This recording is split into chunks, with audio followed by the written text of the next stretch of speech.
Meu querido aluno, continuando aqui fazendo as questões de tabela periódica, questão número 6 do nosso material, uma questão da FT Transferência 2025-1, que fala o seguinte, ó. Quando Mendeleev publicou a primeira tabela periódica dos elementos químicos, eram conhecidos cerca de 66 elementos. Atualmente a tabela periódica tem 118. Sobre a tabela periódica, julgue os itens a seguir. E com base nas afirmações, assinale a alternativa correta. Beleza, então vamos lá. Primeiro, maior parte dos elementos químicos é classificada como ametal. Não, a maior parte dos elementos químicos elas são metais. Então, falso. Questão segundo. O elemento chamado os elementos de transição possui distribuição eletrônica no subnível D, total ou parcialmente preenchido. Eu já fiz isso aqui, mas eu vou repetir, né? Se você assistiu nossa aulazinha aí, ó, você já sabe que eu tenho assim, né? Vou desenhar aqui mais ou menos uma tabelinha periódica para a gente ter uma ideia, né? Beleza? E vou dividir ela aqui nessas partezinhas aqui, beleza? Ó. Aqui tá a galera da família 1A ou 2A. Essa galera termina em subnível S, juntamente com o hélio aqui em cima, certo? Os elementos da família B que estão nessa região terminam em subnível D.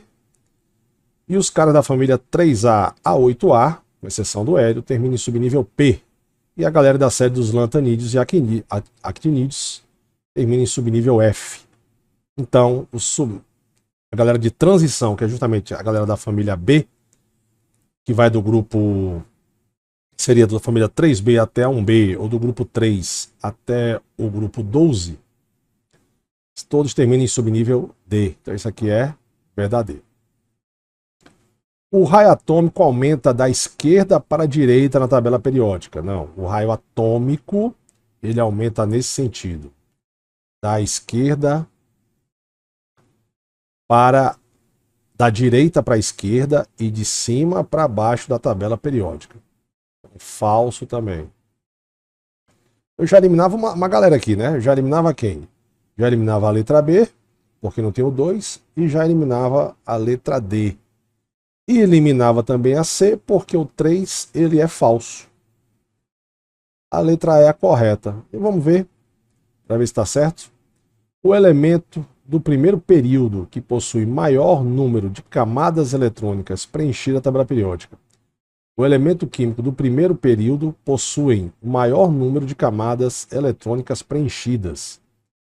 Os caras do primeiro período da tabela periódica, que é apenas o hélio, que é apenas o hidrogênio e o hélio, certo? Esse cara tem um elétron, esse tem 2.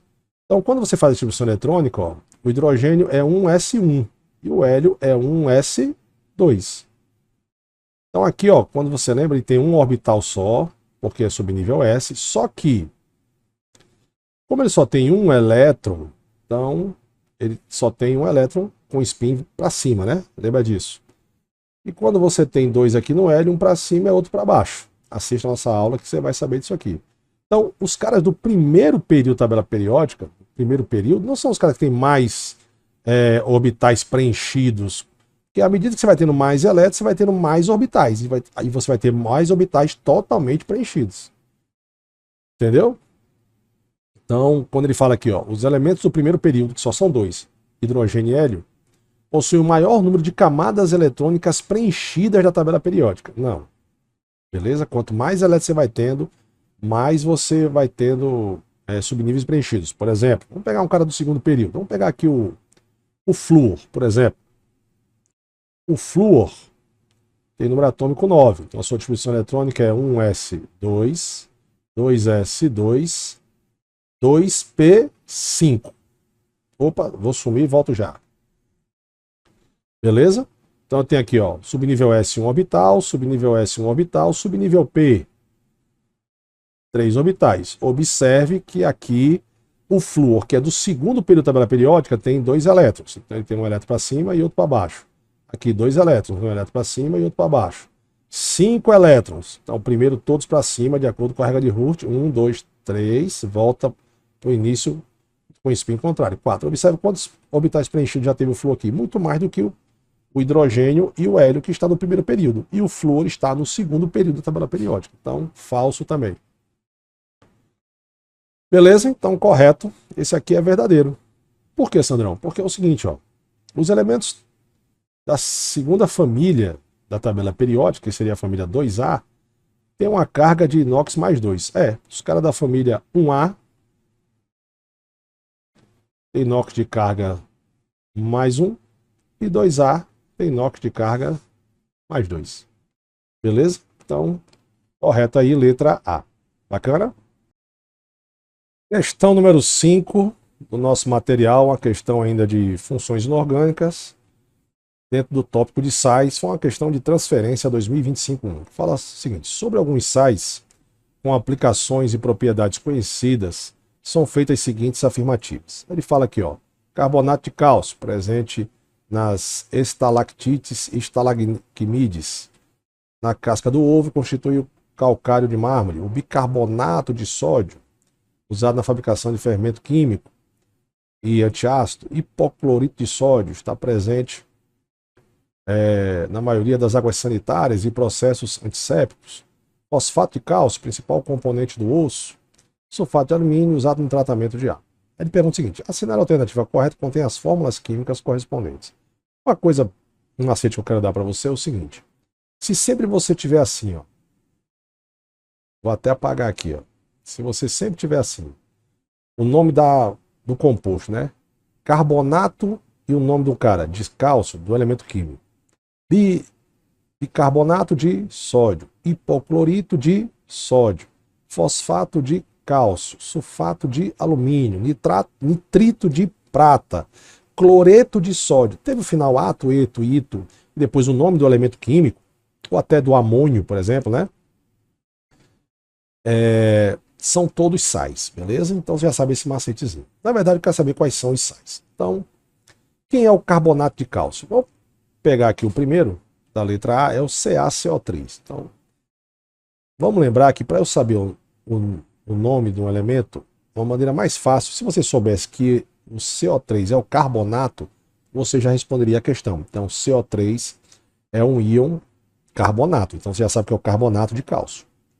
Mas vamos supor que você não lembre. Aí você tem que lembrar da outra regrinha, que é achar o NOx. O cálcio é da família 2A, então o NOx dele é mais 2. Mais 2 vezes 1, mais 2. O oxigênio é menos 3, é menos 2.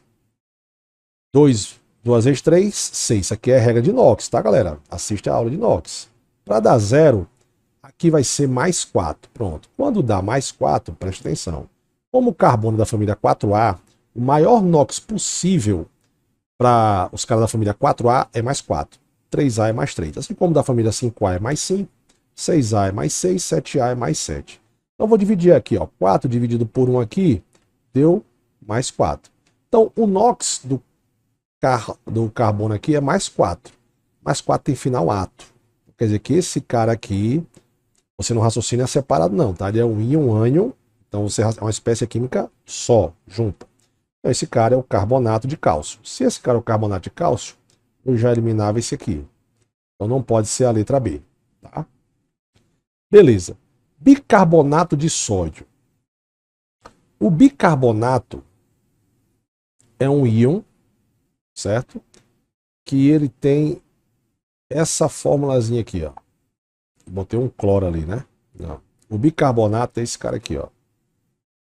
Esse cara aqui é o íon bicarbonato. Então, se você sabe que esse cara é o íon bicarbonato, se eu botar um sódio aqui, ele se torna bicarbonato de sódio. Se eu tiver um potássio, fica bicarbonato de potássio.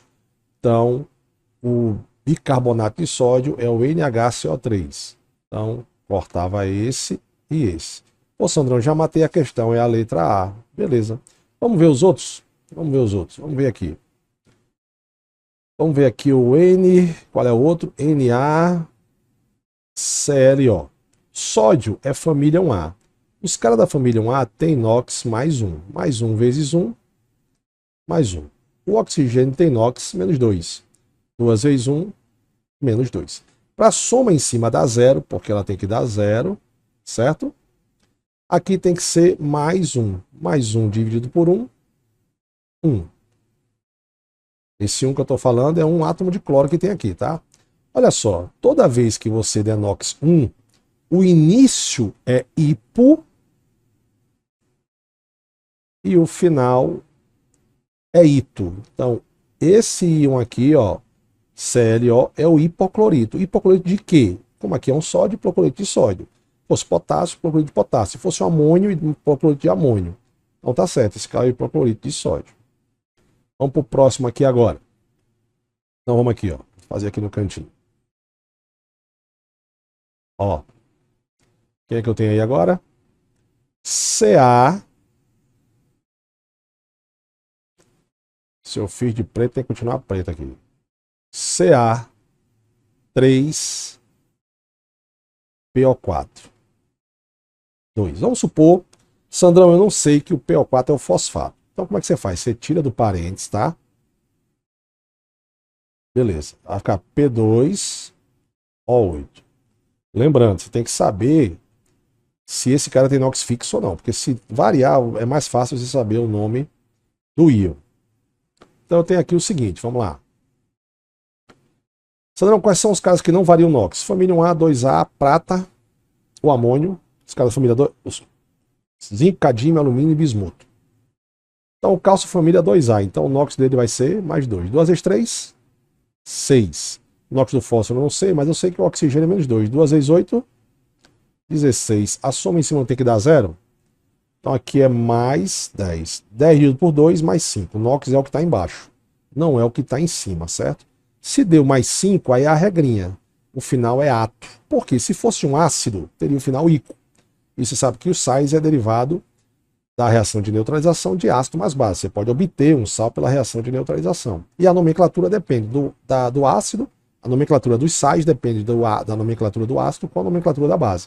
Se fosse mais 5, esse ácido seria um ácido com final ico. Como ele é um sal, o final é ato. Então esse cara aqui é o fosfato. Fosfato de quem? De cálcio. Então também está certo.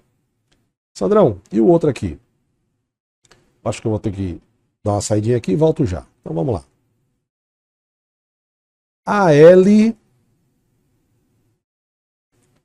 Al2SO3, Sandrão. E aqui tem 3. Beleza, faz igual eu fiz ali. Tira do parênteses, tá? 3 vezes 1, 3, igual matemática. 3 vezes 3, 9. Beleza. Qual é o NOx do alumínio? Mais 3. Eu sei que o NOx do oxigênio é quanto? É menos 2. 2 vezes 9, 18. E 3 vezes 2, 6. Então, para a soma dar zero aqui no meio tem que ser 12. 12 dividido por 3 vai dar 4. Olha que massa. 4. Como ele é um enxofre, é da família 6A, o maior NOx é mais 6. Como deu mais 4, se fosse um ácido, o final seria uso. Essa não é diferente do carbono? É, porque o carbono, galera, ele é da família 4A da tabela periódica. Então, o maior NOx que ele pode chegar é mais 4. O enxofre, ele é da família 6A da tabela periódica. Então, o maior NOx que ele pode chegar é mais 6. E a regra do ácido é o seguinte. Quando você tem quando dá o maior NOx possível para aquele elemento químico, o final no ácido é ico. E se for um sal, o final é ato. Quando dá NOx menores, o final é oso no ácido. Então, no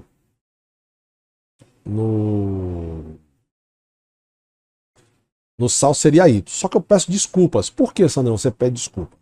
Eu vou pedir desculpa ao meu querido aluno, porque aqui é o SO4. Eu botei aqui 3, né?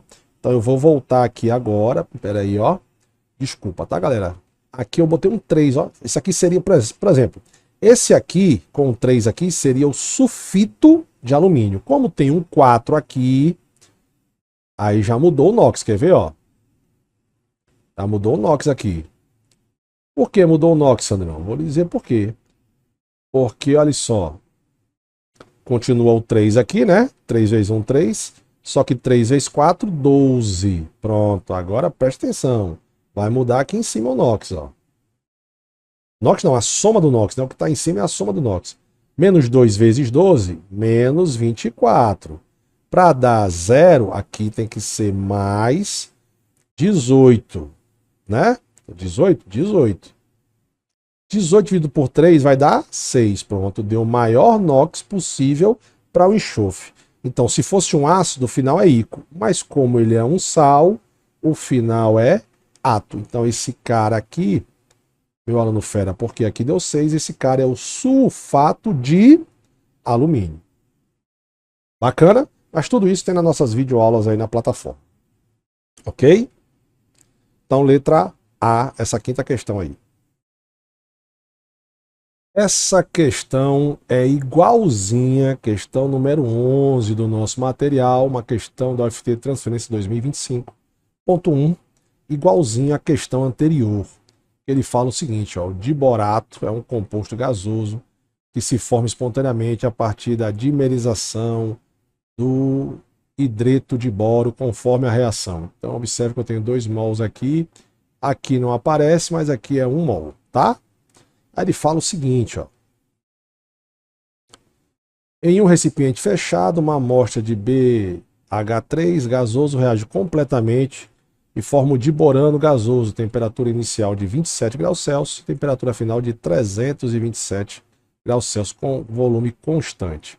Com relação à pressão final e à pressão inicial da amostra, analise a alternativa correta. Você sabe que eu vou ter que passar esse cidadão para Kelvin e esse cidadão para Kelvin. 27 mais 373 dá 300 Kelvin. E 327 mais 273 vai dar 600 Kelvin. Só que observe o seguinte, quando esse cara se transforma totalmente no diborano, eu tenho 2 mols dentro do recipiente, no início. E no final eu só tenho 1 mol. Por quê? Porque nós vamos usar, Sandro está falando isso, fazer igual a outra, igualzinho. Vamos fazer a equação de Clapeyron. Então, pressão inicial. Olha só como é que a gente vai fazer. Como é que é a equação de Clapeyron, lembra? Pressão vezes o volume é igual ao número de mols vezes R, a constante dos gases, vezes T. Logicamente, quando eu tenho uma relação aqui de instantes inicial e final, eu posso dizer o seguinte, que a pressão inicial vezes o volume inicial sobre a pressão final e o volume final, que você pode substituir por 1 e 2, né? É igual ao número de mols inicial vezes R vezes a temperatura inicial, que a inicial você pode substituir por 1 e a final por 2, como eu falei. Número de mols final vezes R vezes a temperatura final. Então vamos lá.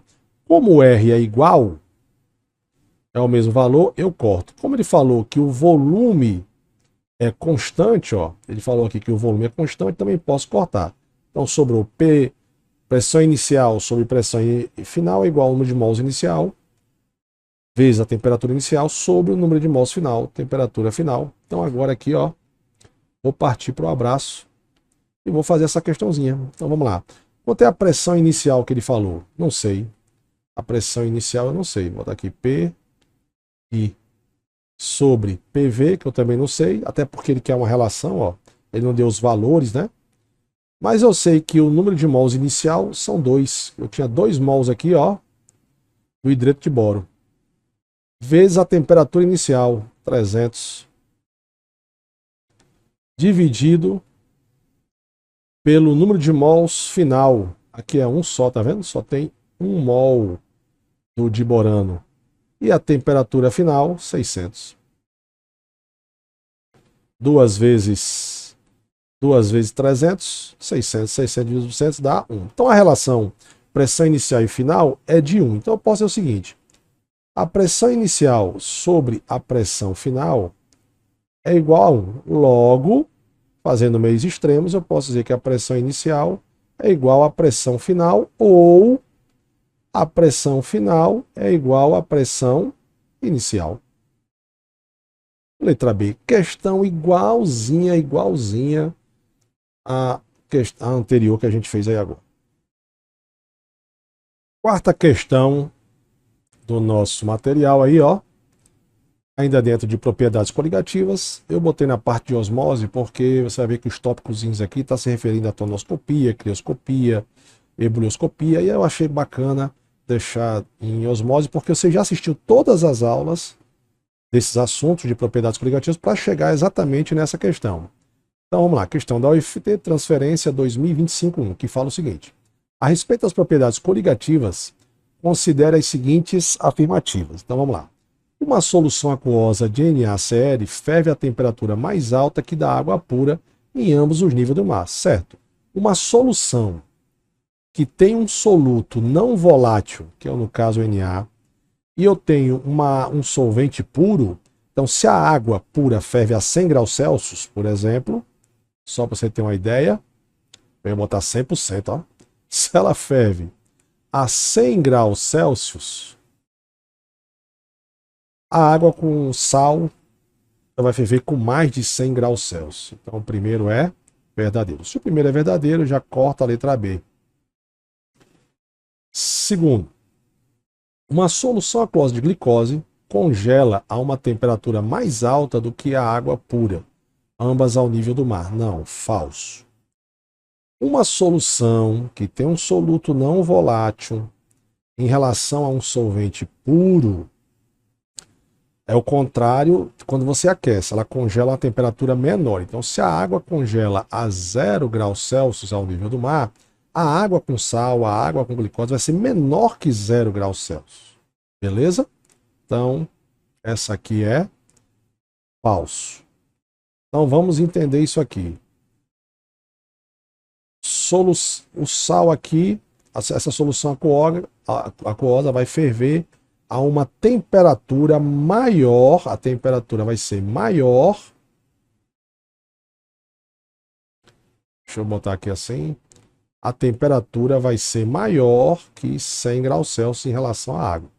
Já o da glicose, a temperatura vai ser menor que 0 graus Celsius, porque eu estou congelando, tá bom?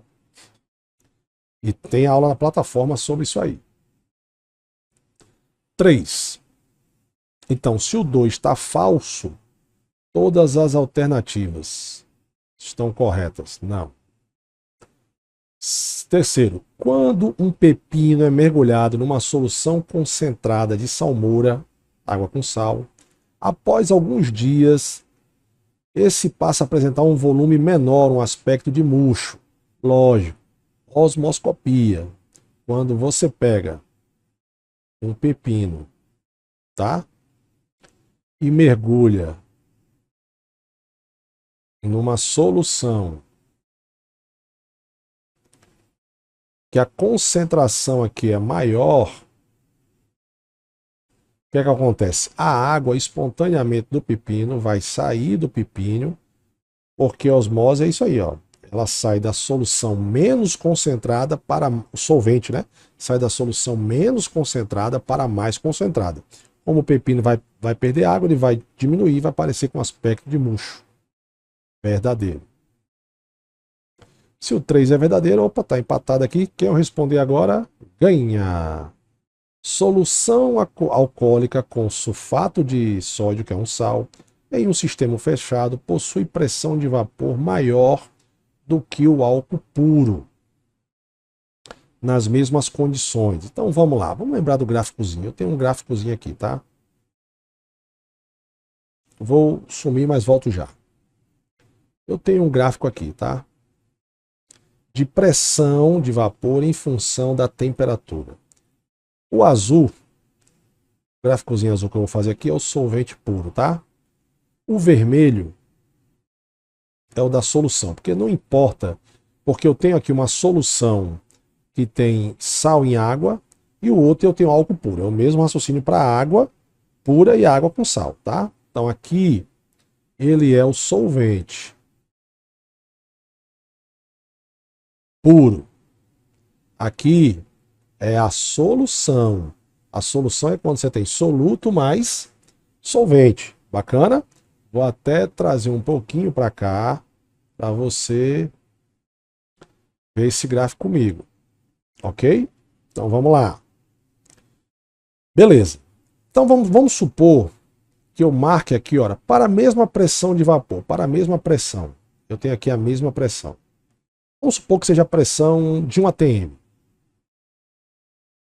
Pressão de 1 atm, tá? Vou botar aqui 1 atm. A pressão seja medida em atmosferas. Você passando uma retinha aqui, ó, você vai ver que ela toca primeiro no solvente puro e depois ela toca na solução. Aí você passa uma retinha até a reta temperatura para ver o que aconteceu. Opa! A temperatura do solvente puro é menor que o da solução. Então isso aqui é o do solvente puro. Aqui é o da solução. O que é que acontece? O que é que concluo com isso? Que se eu tenho, por exemplo, seja água pura ou álcool puro, para uma mesma pressão, a temperatura de ebulição do álcool com sal, que é a solução, vai ser maior do que o do álcool puro.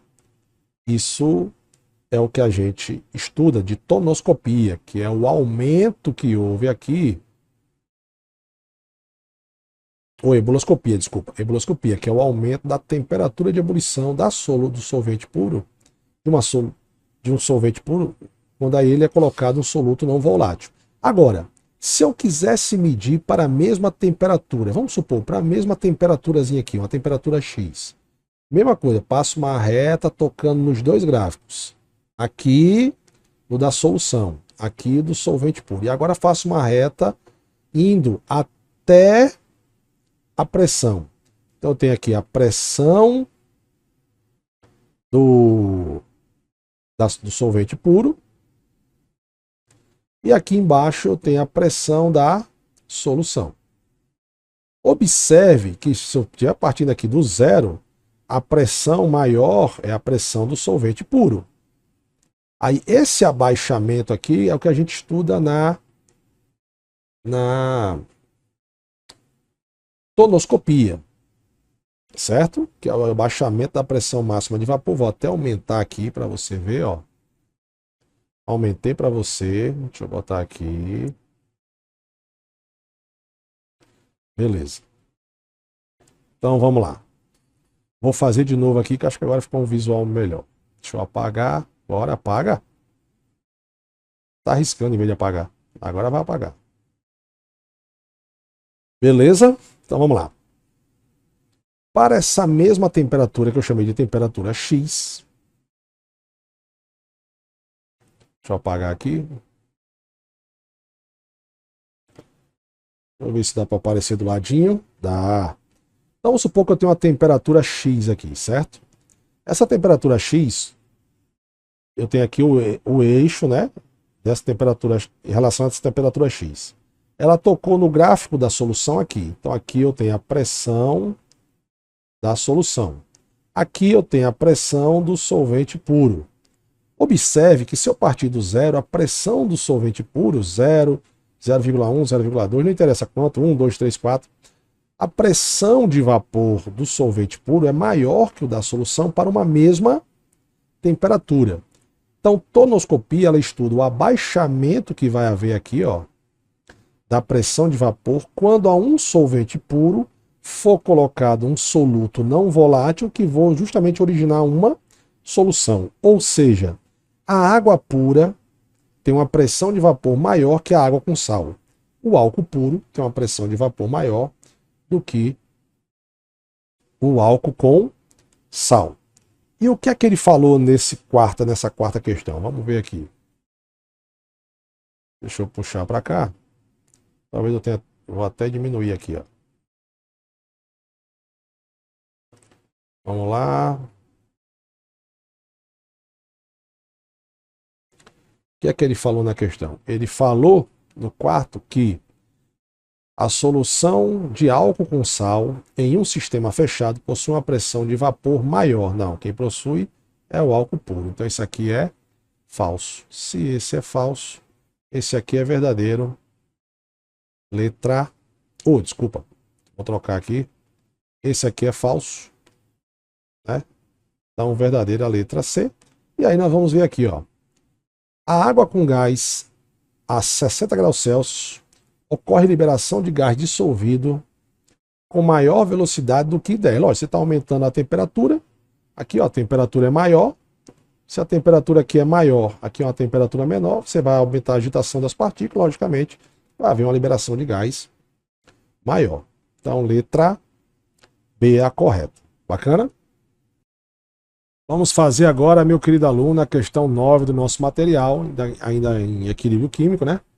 Uma questão do FT Transferência 2025. Fala o seguinte: o gráfico a seguir representa a variação de concentração molar do reagente A e do produto B de uma reação em função 1A e 1B.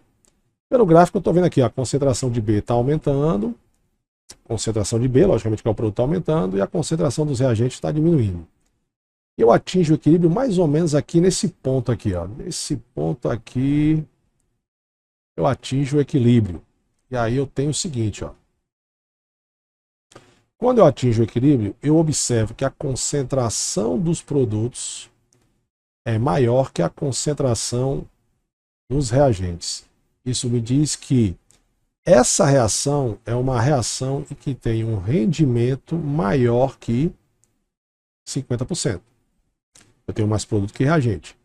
Então a constante de equilíbrio aqui, eu não sei quanto é, mas eu sei que toda constante de equilíbrio é a concentração do produto sobre a concentração dos reagentes.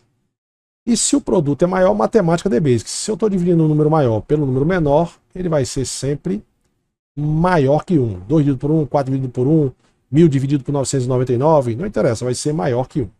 Então, analise as afirmativas a seguir com relação ao equilíbrio químico representado. Então vamos lá. Primeiro, vamos ver aqui. Quando a reação tem início, já existe produto? Não, começa aqui do zero. A concentração dos reagentes do produto se tornam iguais quando o equilíbrio químico é atingido. Não, eles são diferentes. A do produto é maior, inclusive. Então, não são iguais. No equilíbrio químico, a velocidade da reação direta, reagente formando produto, é maior que a da reação inversa. Não. Eu atinjo o equilíbrio químico quando a velocidade da reação direta é igual à velocidade da reação inversa. A constante de equilíbrio K é menor. Não, é maior, a gente viu aqui. A concentração dos reagentes do produto iguais indicam a presença do catalisador. Não. O catalisador, ele não desloca o equilíbrio. Mas se apresentasse, eu tinha que ter um gráficozinho aqui assim, mais ou menos, ó. Tipo assim. Ah, eu saí daqui para mais ou menos assim. Vamos ver se eu consigo fazer. Ele saiu daqui, né? E aí ficou aqui. Atingiu o equilíbrio mais ou menos aqui assim, certo? E o produto aqui também. Então, se aparecesse esses dois gráficos aqui, lógico, esse equilíbrio que eu fiz aqui de vermelho, o equilíbrio 1, equilíbrio 2, né? Vou chamar de equilíbrio 2. E o equilíbriozinho que eu fiz aqui de azul 1. O equilíbrio 1 é o equilíbrio químico sem catalisador. E o equilíbrio 2 seria com catalisador, porque seria atingido num tempo menor. Mas o gráfico não diz nada sobre isso. Então também é falso. Então, na verdade, letra D, meu fera, ó, nenhuma das alternativas está correta. Questão número 8. Uma questão aí de equilíbrio químico, pH e pOH. Uma questão do FT 2025-1, né, meu querido? Fala o seguinte, ó. Em seu estado metálico, os metais alcalinos, ou seja, os carinhas da família 1A da tabela periódica, são bastante reativos e podem reagir com água formando gás hidrogênio, hidróxido do metal. Em questão, no caso aqui, você está vendo que é o hidróxido de sódio. O calor liberado na reação é suficiente para inflamar o H2 produzido, o que pode causar explosões. A reação ocorre espontaneamente nas condições ambientes de temperatura e pressão. Um exemplo dessa reação é denominada a seguir. Se você pegar o sódio, jogar em água, inclusive tem vídeo na internet, isso aí é muito interessante. Ele dá uma explosão, porque ele libera energia fácil, espontaneamente, formando hidróxido de sódio e gás de hidrogênio. As alternativas incorretas. Então vamos lá. A água é o agente oxidante dessa reação. Então vamos ver, vamos fazer o NOx dela aqui. Eu vou botar a reação um pouquinho para cá, ó. Na mais H2O, formando NaOH mais H2. Bacana? Toda substância simples tem NOx igual a zero. Então o sódio aqui é zero. E o hidrogênio também é zero. Só que na água o hidrogênio tem NOx mais 1 e o oxigênio tem NOx menos 2. Você sabe que tem que multiplicar para a soma em cima dar zero. Então mais 1 vezes 2 mais 2, menos 2 vezes 2, menos 1, que tem umzinho aqui, né? Menos 2. E logicamente sódio é NOx fixo, não varia. O oxigênio é menos 2 aqui. O hidrogênio é mais 1. Você vê aqui, se você multiplicar a soma também vai dar zero. O que aconteceu? Quem variou o NOx? O sódio era 0, passou a ser mais 1. Então, na regra de oxidação, ele de 0 para mais 1, ele aumenta. Então, ele sofreu uma oxidação. Já o hidrogênio, que era menos 1, passou a ser 0. Se era mais 1, desculpa, passou a ser 0. Então, ele sofreu uma redução, ganhou elétrons. Sofreu uma redução. Deixa eu botar aqui, olha, era 0, mais 1 passou a ser 0. Beleza. Ele fala que a água é agente oxidante, é isso mesmo. Quem sofre a oxidação é o agente redutor, é só inverter. Quem sofre a redução é o agente oxidante. Só mais o agente oxidante, aí você pensa, Sandrão, mas foi só o hidrogênio que reduziu. Não, o agente oxidante, o agente redutor, é a molécula toda que está o elemento químico que oxidou ou reduziu. Como o hidrogênio está na água, e o agente oxidante e o agente redutor sempre estão no reagente, nunca estão no produto. Então, como o hidrogênio que está na água sofreu a redução, então a água é o agente oxidante. Então, o primeiro é verdadeiro. Eu quero a incorreta, tá? A energia livre de Gibbs da reação é negativa nas condições ambientes. Sim, ele já falou para a gente que a reação é espontânea. Se a reação é espontânea, a energia livre de Gibbs, ΔG menor que zero, a reação é espontânea. ΔG positivo maior que zero, ela não é espontânea. Essa aqui é espontânea. Então, verdadeiro também. Segundo, 23 miligramas de sódio metálico reagiram com água, mantendo-se o volume da solução constante em 100 ml, o pH final da solução vai ser quanto? Olha só. Qual é a massa molar? Vou fazer essa letra C. A massa atômica do sódio é 23 gramas. Vou até ajeitar aqui para fazer essas continhas para a gente. Ó. 23 gramas. Aqui é miligramas, né?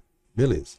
Na reação, eu tenho 1 mol de sódio para 1 mol de hidróxido de sódio. Então você vai lembrar, isso aqui é uma base. Então não tem como achar o pH. Primeiro eu vou achar o pOH. Então beleza.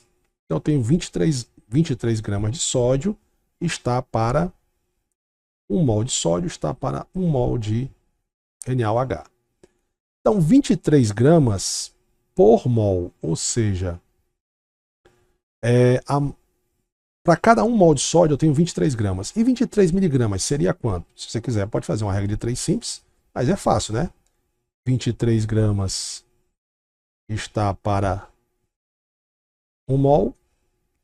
23 miligramas, aí é que vem, 23 miligramas é quanto? É 0,023 gramas, né? Porque 1 grama tem 1000 miligramas. Tem quantos mols? Não sei, mas eu vou fazer aqui, ó. N vai ser igual a quanto? Vamos lá. N vai ser igual a... Para ficar mais fácil, vou correr a vírgula. Então eu terei 23 vezes 10 a menos 3 dividido por 23. Corto, logicamente, o 23 com o 23. Então o número de mols vai ser 1 vezes 10 a menos 3. Beleza. Mas para eu achar o pH e o pOH de uma solução, eu tenho que achar a concentração do NaOH. Certo? Se a proporção é 1 mol daqui, 1 mol para 1 mol, então eu posso dizer que o número de mols do NaOH também é 1 vezes 10 elevado a menos 3. Vou sair da frente porque não vai dar espaço para eu fazer. E aí, meu fera, como é que eu faço, Sandrão? Olha só. P, tanto o pH quanto o pH é o seguinte, o pH é menos log da concentração dos íons H+. E o pOH, ele é menos log da concentração dos íons OH-. Opa, esse colchetezinhos, você tem que lembrar que esse colchetezinhos é a mesma coisa que... Não vai aparecer aí, né? Vou fazer aqui em cima. O colchetezinhos, esse colchetes é a mesma coisa que molaridade, ou seja, mols por litro. Então, se eu achar a molaridade aqui do NaOH, como eu só tenho um OH, eu já estou achando a molaridade, a concentração molar do OH. Bacana? Então, vamos lá. Então, a concentração do NaOH, que é a mesma coisa que a molaridade, a fórmula é número de mols sobre o volume. Quantos mols eu tenho? 1 vezes 10 elevado a menos 3. Sandrão, sobe, eu vou subir um pouquinho aqui. Tá? Beleza. Quanto é o volume que ele me deu? 100 ml. 100 ml é a mesma coisa que 0,1 litros, né? 0,1 litros. 0,1 litros. 0,1, cara, já vou apagar aqui, tá?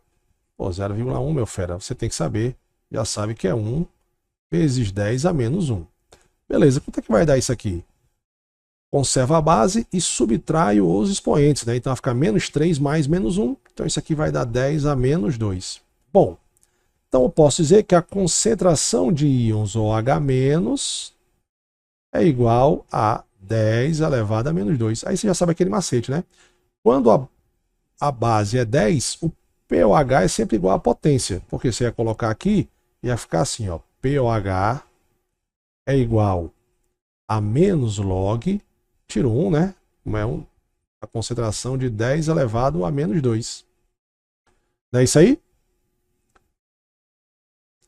Tiro colchetes, tá?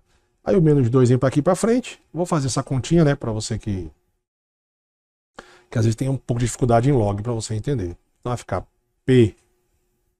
pOH, mas quando der isso aqui, não tem 2 vezes 10 alguma coisa, se for 1 aqui na frente, né? Porque tem 1 aqui, mesmo que não apareça aqui, é 1 vezes 10 a menos 2.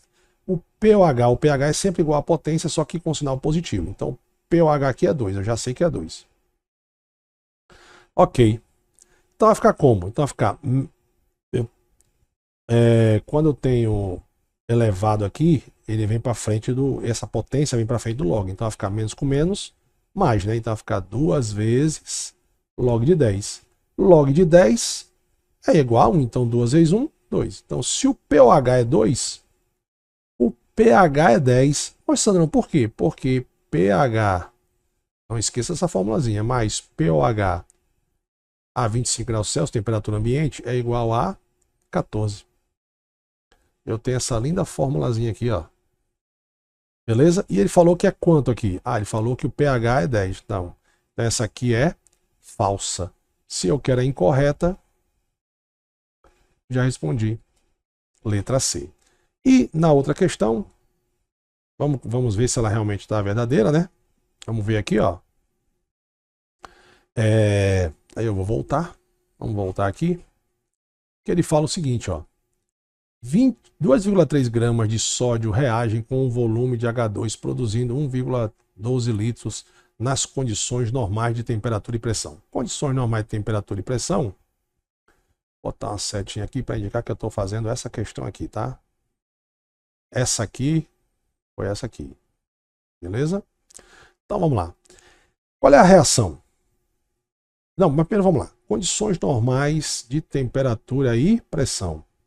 Quando você tem CNTP, o volume de um gás é 28,4 litros. É quando a pressão está em 1 atm e a temperatura está a 0 graus Celsius. Condições normais de temperatura e pressão. Então quer dizer que 1 mol, aliás, 22,4 litros por mol. 1 mol de qualquer gás nessas condições, 0 graus Celsius, e 1 atm, seu volume é 22,4. Bacana? E pela reação eu tenho o seguinte, ó.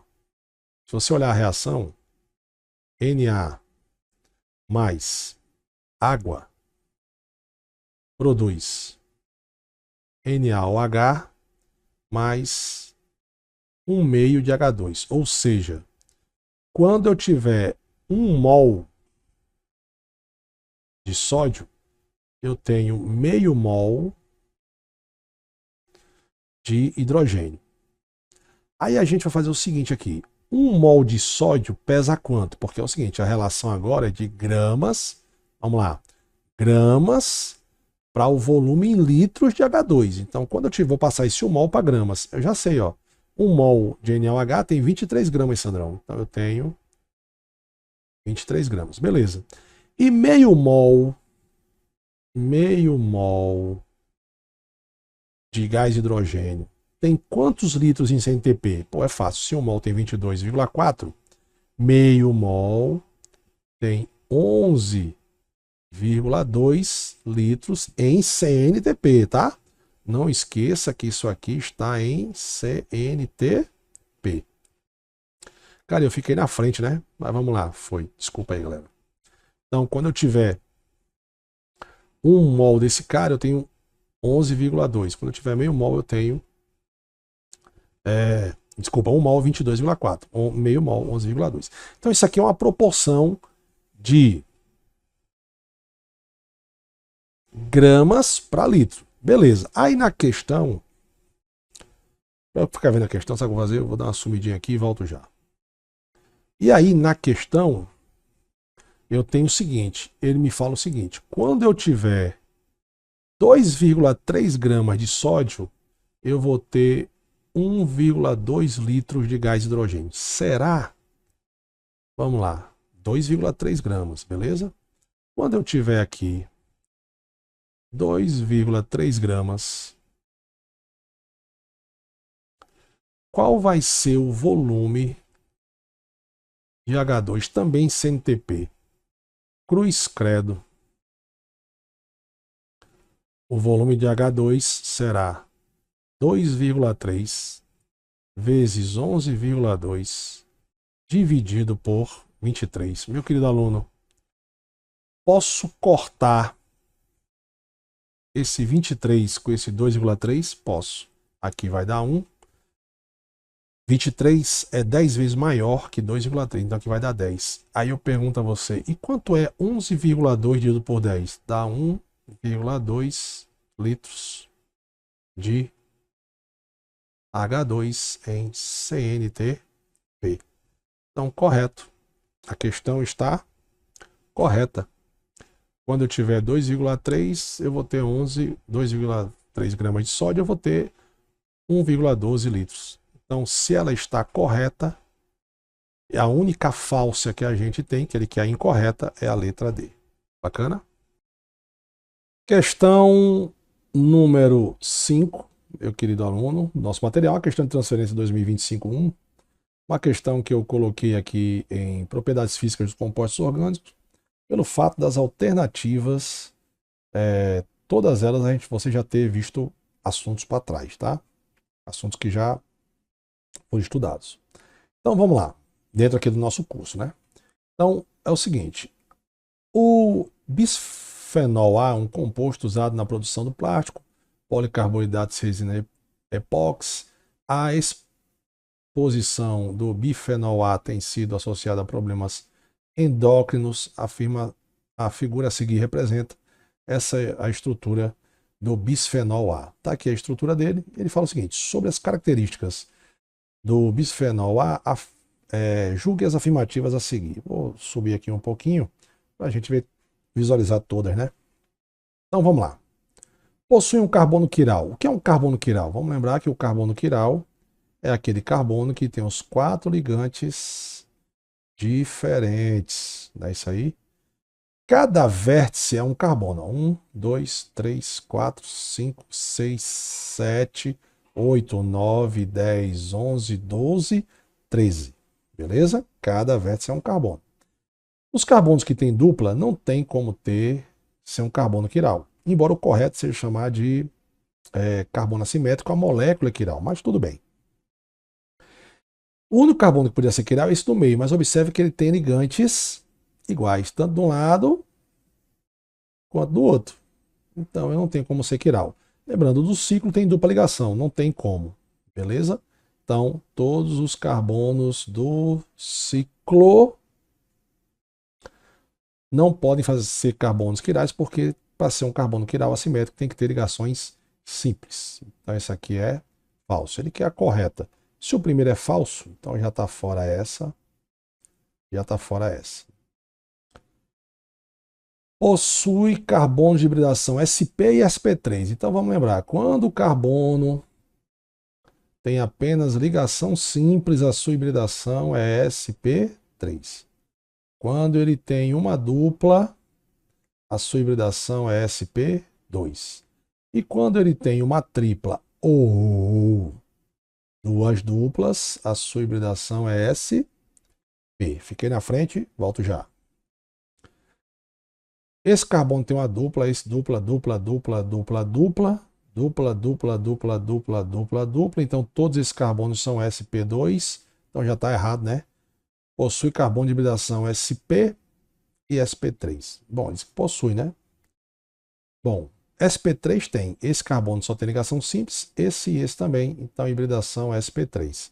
Tem carbonos sp2 e sp3. Então esse aqui também é falso. Se o segundo está falso, então correto é a letra B. Então vamos lá. Segundo, forma ligações de hidrogênio. Sim, porque possuem quem? OH, ó, que faz parte do H-FON, né? Ligações de hidrogênio, H-FON. Não esqueça disso. Na verdade, o nome correto é ligação de hidrogênio, não é ponte de hidrogênio. O hidrogênio é o que faz o hidreto de boro. Eu até explico nas minhas aulas o que é uma ponte de hidrogênio e o que é uma ligação de hidrogênio.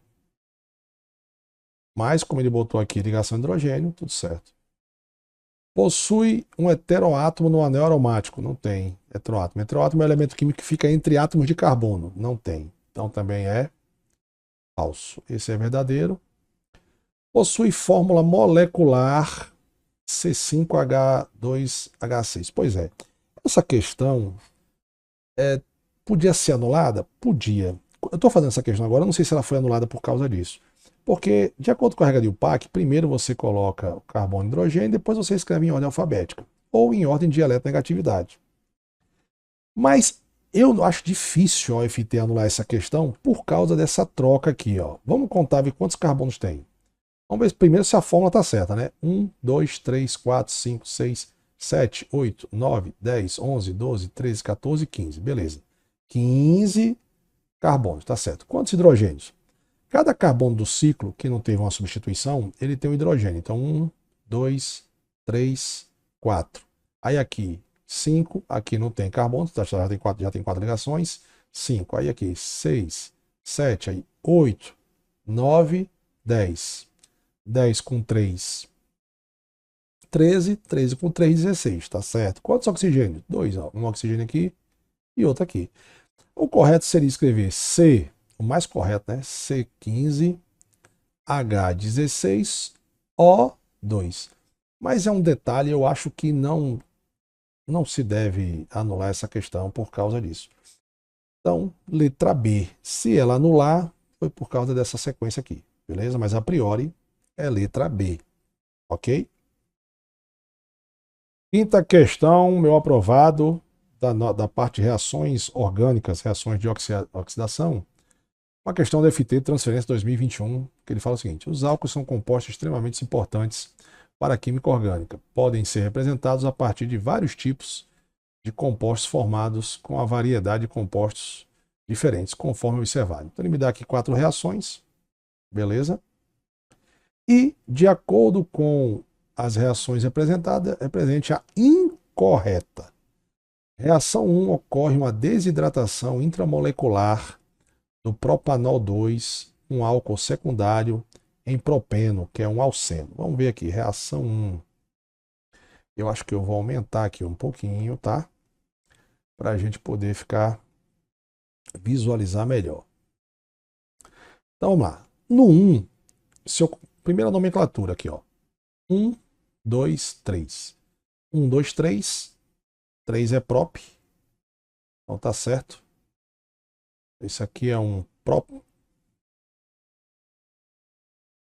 propan 2-ol ou propanol 2. O OH está no segundo carbono. Mas se você observar, no produto eu tenho 1, 2, 3 e uma dupla. 3 é prop. E se eu tenho uma dupla é eno. Realmente é um propeno. Então esse álcool produziu um propeno. Como? Observe que foi para formar essa dupla, eu tive que eliminar, ó, aqui tem 3 hidrogênios, aqui tem 2, e tirar o OH. Então, na verdade, o que houve foi uma desidratação.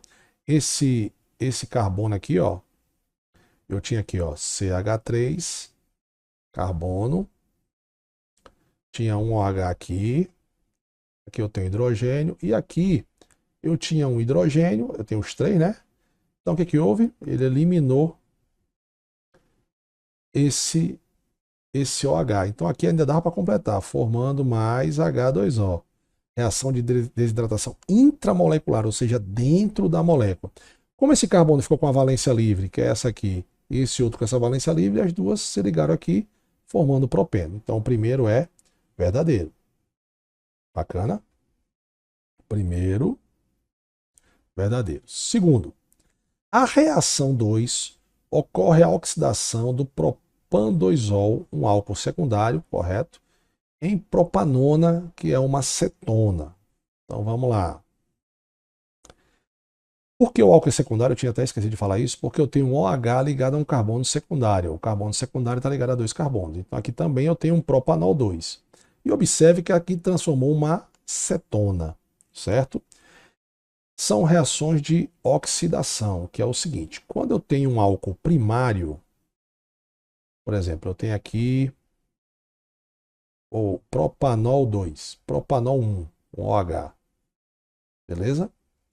A oxidação de um álcool primário, esse álcool é primário porque eu tenho um OH ligado a um carbono primário, forma aldeído. E depois ele forma ácido carboxílico. A de um álcool secundário, porque esse carbono aqui é secundário, forma acetona. E a oxidação de álcool terciário não ocorre. Beleza? Então, segundo também, correto. A oxidação, o nome da cadeia realmente é propan-2-ol. É um álcool secundário e formou uma propanona, que é uma acetona. Também é verdadeiro. Terceiro, a reação 3 ocorre a oxidação de um propanol, que é um álcool primário, em propanal, que é um aldeído. Lembrando que a IUPAC ela pede que você use mais essa nomenclatura, não que as outras tenham sido extintas. Então, por exemplo, Sandrão, eu podia escrever 2-propanol? Pode, ou propanol 2? Pode também. Então vamos lá. Eu tenho aqui, será que eu tenho aqui um propanol? Vamos ver. 1, 2, 3. O OH está ligado no primeiro carbono. Beleza. Esse aqui é o seria o propan 1-ol ou o 1-propanol. Beleza? Tudo certo? Ok. E acabei de falar o quê? Que a oxidação de um álcool primário forma um aldeído, que é aqui, ó, 1, 2, 3. Esse aqui é o propanal. Propanal. E o que caracteriza um aldeído? Carbonila ligada a hidrogênio, sempre na extremidade da cadeia. Beleza. Ok. E só sobrou, logicamente, se essa é verdadeira. Essa aqui é a falsa, e eu quero a incorreta. E por que ela está falsa? Ela fala o seguinte, que o quarto, a oxidação do fenol em um álcool secundário em acetofenona. Fenol, o erro está aqui, ó. OH, isso aqui não é um benzeno. Observe que não tem uma bolinha no meio, então ele não é um benzeno. Ele é um ciclohexano. Isso aqui é um ciclohexano. Ciclo, cadeia fechada. Hex, porque tem que ser carboniano. Quando eu botei um álcool aqui, ele ficou um álcool de cadeia fechada. Então o nome ficou ciclohexanol. Beleza? Então não é um fenol. Para ser um fenol, você vai lembrar, tem que ter o OH ligado ao anel benzeno. Ou vai vir assim o aromático, um anelzinho aromático, ou ele vai botar assim, ó, 3 duplas e 3 simples alternadas. Então o incorreto é a letra D. Bacana?